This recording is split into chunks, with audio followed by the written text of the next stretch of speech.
Hello guys, hello everyone. तो स्वागत है आप सभी का आपके अपने यूट्यूब चैनल मैथमेटिक्स एनालाइज्ड में, जिसमें हम आज बात करने वाले हैं most important questions class 10th के मैथमेटिक्स के। इस तरह के क्वेश्चन लेके आए हैं भाई आज, जो प्रीवियस ईयर में भी पूछे जा चुके हैं और आपके इस बार आने की चांसेस बोर्ड एग्जाम में बहुत ही ज्यादा होते हैं। तो देखिएगा पहला क्वेश्चन इस प्रकार से, देखिएगा गाइस। पहला question, in the following for DE, जो डीई है वो पैरेलल है ओक्यू के, किसके? ओक्यू के। और डीएफ आपको ओआर के पैरेलल दिया है, आपको शो करना है ईएफ, जो ईएफ है वो क्यूआर के पैरेलल है, ये आपको बताना है। तो सॉल्यूशन में देखिएगा, आपको इन ट्रायंगल जो डीई पैरेलल ओक्यू है वो कौन से में है? पीओक्यू, ट्रायंगल पीओक्यू में क्या है? डीई पैरेलल ओक्यू क्या है? गिवन, ठीक है भाई, गिवन है। अब उसके बाद पीई अपॉन ई क्यू, तो मैं क्या लिख सकता हूं? P E upon E Q is to P D upon D U, P D upon D U किससे? BPT, by basic proportional theorem से। उसके बाद इन ट्रायंगल पीओआर, पीओआर में डीएफ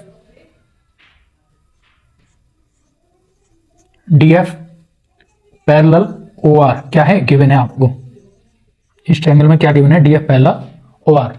तो मैं लिख सकता हूं P D upon D A equal to P F upon F R, किससे? By BPT, basic proportional theorem. अब ये भी पीडी अपॉन डीओ के बराबर है, ये भी पीडी अपॉन डी ओ के बराबर है, किसके? डी ओ के। तो ये दोनों आपस में बराबर होंगे। तो देखिएगा भाई, इसका मतलब इसलिए PE upon E Q is to P F upon F R, PE upon E Q is to P F upon F R, ये बराबर आ गए। तो इसलिए जो ई एफ है वो किसके पैरेलल होगा? क्यू आर के। ई एफ पैरेलल होगा क्यू आर। क्यों होगा ये आपको पता पड़ गया भाई। जो बीपीटी है आपकी उसका कन्वर्स लग रहा है उल्टा, केवल जो आप बेसिक प्रोपोर्शनल थ्योरम लगाते हो उसका। कहने का अर्थ यह है, जब प्रोपोर्शनल दिए हों तो वो कैसे होते हैं? पैरेलल, और जब पैरेलल दिए हों तो कैसे होंगे? प्रोपोर्शनल। तो ये क्या हो गया? Converse of B P T, इसके द्वारा ये सिद्ध हुआ, प्रूव होता है, ठीक है भाई। इसके बाद हम नेक्स्ट क्वेश्चन की बात करते हैं। देखिएगा, देखिए सेकंड क्वेश्चन आपका, find the coordinates of the point of trisection of the line segment joining 4 -1 and -2 -3। ये कोई लाइन सेगमेंट है, ये ए है आपका और ये बी है।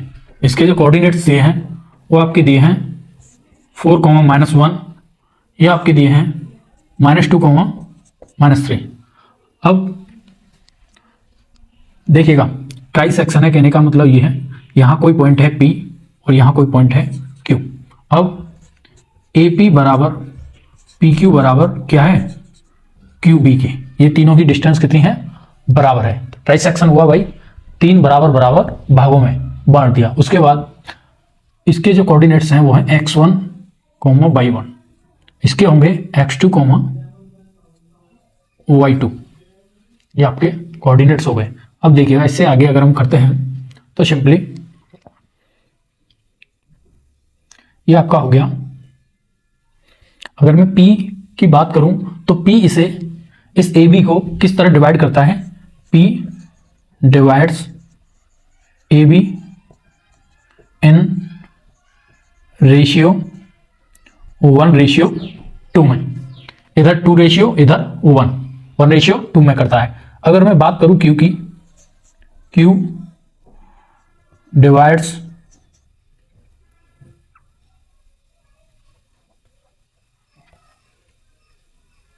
क्या है? Q divides A be in ratio 2:1। देखिएगा यहां और यहां तक कितना हो गया 2 और रेशियो 1 में डिवाइड करता है। तो अब मैं x1 और y1 एंड x2 y2 की वैल्यू यहां से फाइंड करूंगा। देखिएगा जो फॉर्मूला है आपका सिंपली पहले x1 की वैल्यू निकालूंगा। तो x1 की वैल्यू के लिए क्या है m1 x2। m1 की वैल्यू है पहले मैं p के अनुसार निकालता हूं। किसके? p के हिसाब से। p divides ab in ratio 1:2। First condition जो बन रही है उसके हिसाब से। तो 1:2 है तो m1 की वैल्यू क्या है 1।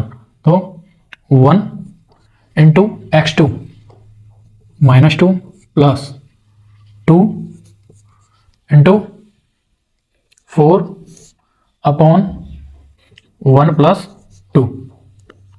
x2 इज इक्वल टू जो x2 की वैल्यू है वो आपकी हो गई, देखेगा x2 x1 एंड y1। किसकी? आपकी y1 की वैल्यू निकालेंगे तो किस तरह निकालेंगे 1 इंटू y2 की वैल्यू है -3 प्लस 2 इंटू माइनस का 1 अपॉन 1 प्लस 2। तो ये कितना हो गया भाई -2 एंड 6 4 2 8 में से कितना गया 2 गया तो कितना बचा 6/2 कितना आ गया ये 3 आ गया।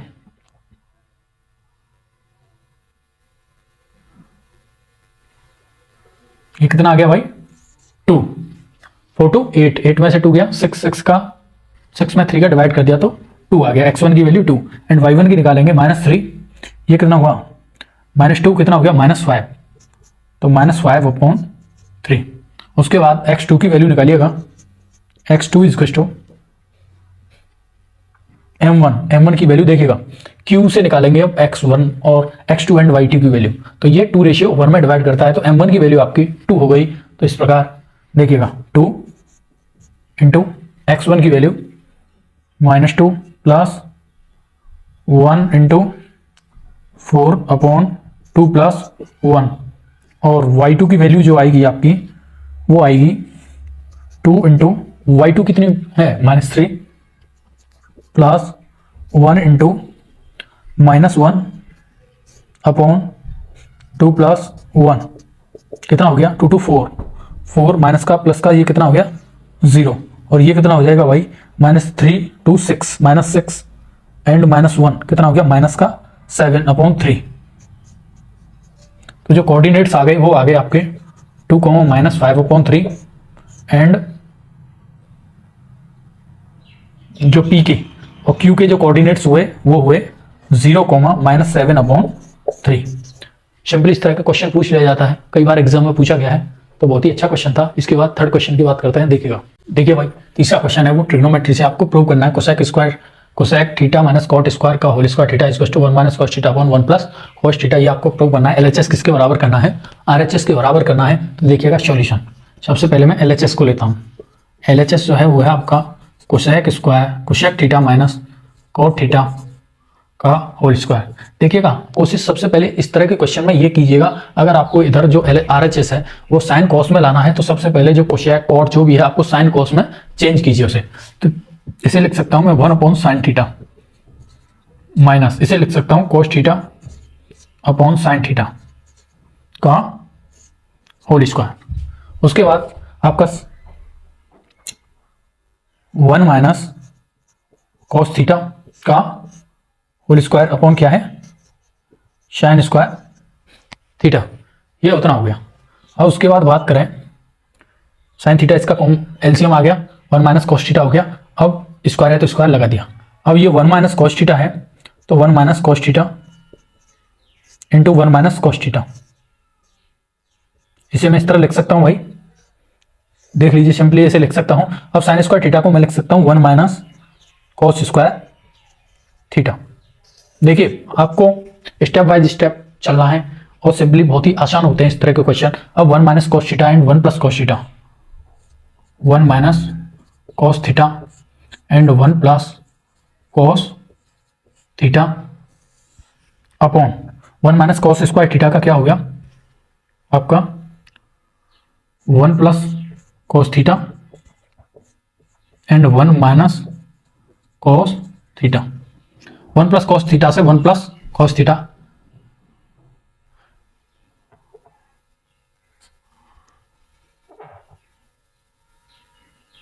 वन माइनस कॉस थीटा से 1 माइनस कॉस थीटा कैंसिल हो गया, और सिंपली जो आपको RHS चाहिए था 1 minus cos theta upon 1 plus cos theta वह आ चुका है। तो LHS equal to hence proved. ठीक है भाई, इस तरह के क्वेश्चन किए जाते हैं। बहुत ही अच्छा क्वेश्चन था, अच्छा लेवल था क्वेश्चन का। इसके बाद फोर्थ क्वेश्चन की बात करते हैं। देखिए भाई, बहुत ही अच्छा क्वेश्चन है, एप्लीकेशन ऑफ ट्रिग्नोमेट्री से ये क्वेश्चन है, बहुत ही अच्छा क्वेश्चन बनता है। इस तरह का क्वेश्चन कई बार पूछा गया है। A tree breaks due to storm and the broken part bends so that the top of the tree touches the ground making an angle 30 degree with it. The distance between the foot of the tree to the point where the top touches the ground is 8 meter. Find the height of the tree. आपको tree की पूरी height बताने, देखिएगा मैं समझा देता हूं आपको डायग्राम के जरिए।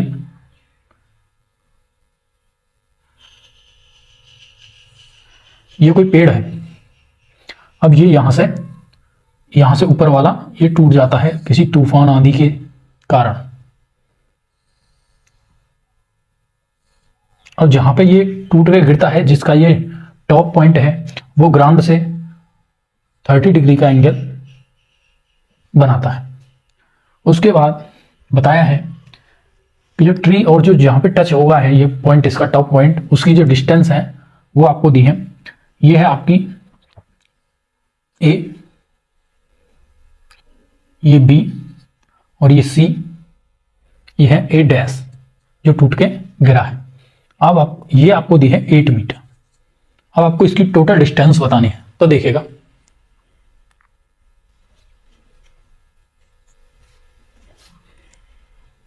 Solution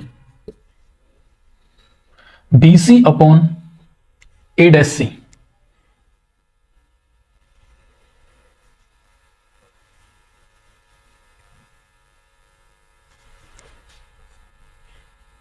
BC upon A dash C equal to किसके बराबर होगा? परपेंडिकुलर अपॉन बेस किसके बराबर होगा? tan 30 डिग्री के। tan 30 है। अब परपेंडिकुलर अपॉन बेस किसका होता है? tan, तो tan 30। अब उसके बाद BC की वैल्यू आपको क्या दे रखी है?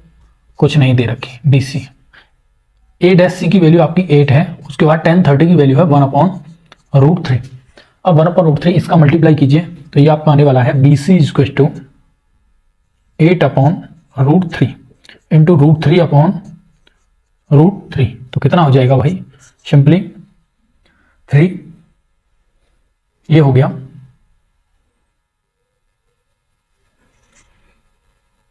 इसे देखिए BC इक्वल टू 8/√3। उसके बाद मैं लेता हूं AB AC upon A dash B। Now A dash C upon A dash B आधार बटे कर्ण किसके बराबर होता है? किसके बराबर होता है भाई? कॉस, किसके? कॉस 30। उसके बाद A डैश C की वैल्यू क्या है आपकी? 8 अपॉन, ये आपको निकालनी है, A डैश B। उसके बाद cos 30 की वैल्यू क्या होती है? √3/2। तो ये कितना हो जाएगा? A dash B equal to हो जाएगा 16/√3।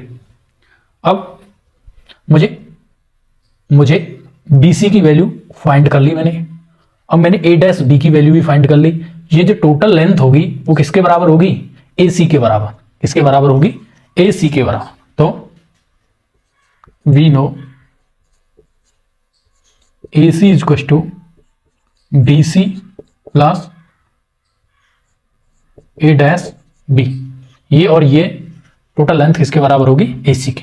तो जो AC बराबर कितना आएगा? BC की वैल्यू क्या है? 8/√3 प्लस 16/√3। तो AC equal to 1/√3 8 plus 16 AC is equal to कितना आ गया 16 और 8 24 अपॉन √3। इसका रेशनलाइज करूंगा तो कितना हो जाएगा 3, ये 3 से इससे ये 8 टाइम्स कट जाएगा। AC इज इक्वल टू कितना आ गया 8√3 मीटर। 8√3 मीटर लंबाई इस पेड़ की है। टोटल हाइट कितनी है 8√3 मीटर। बहुत ही अच्छा क्वेश्चन था। देखिए भाई इसके बाद हम लास्ट क्वेश्चन की बात करते हैं आज की सीरीज के। देखिएगा भाई एक प्रूव करवा लेता है आपको, इस चैप्टर से ज्यादातर आपको प्रूव करने के लिए देता है। तो देखिएगा prove that the tangents drawn at the ends of the diameter of a circle are parallel.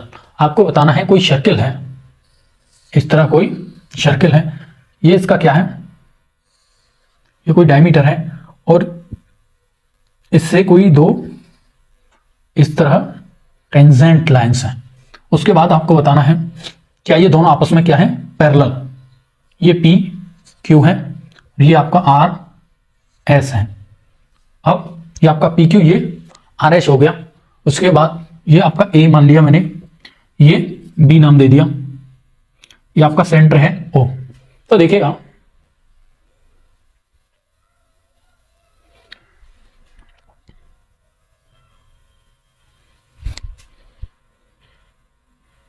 Solution, जो रेडियस है उस पे जो टेंजेंट होता है वो क्या होता है हमेशा परपेंडिकुलर। क्या होता है परपेंडिकुलर। तो angle OAR is equal to 90 degree and angle OAS is equal to 90 degree. और इधर बात करें तो एंगल OBP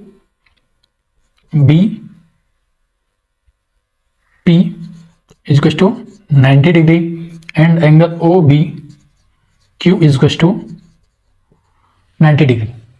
ये कितने होंगे 90 डिग्री के एंगल होंगे। ये भी आपस में दोनों 90 डिग्री के बराबर हैं तो मैं लिख सकता हूं, इसलिए angle OAR is equal to OBQ, angle OBQ and angle OAS is equal to angle OBP। क्या है 90 डिग्री एंगल है। क्या है अल्टरनेट एंगल। क्या है भाई अल्टरनेट एंगल। अब अल्टरनेटिव एंगल है आपके, ये क्या है बराबर है। और जब दोनों ये एंगल आपस में बराबर हैं तो अल्टरनेटिव एंगल कब बराबर होते हैं जब, इसलिए जब RS पैरेलल किसके हो PQ के। जब ये अल्टरनेट एंगल बनेंगे तभी ये क्या होंगे बराबर होंगे। Hence proved. इसलिए इस तरह आपको प्रूव करना है। थोड़ी बहुत लिखिएगा दोस्तों। आज की क्लास को यही क्लोज करते हैं। Okay bye.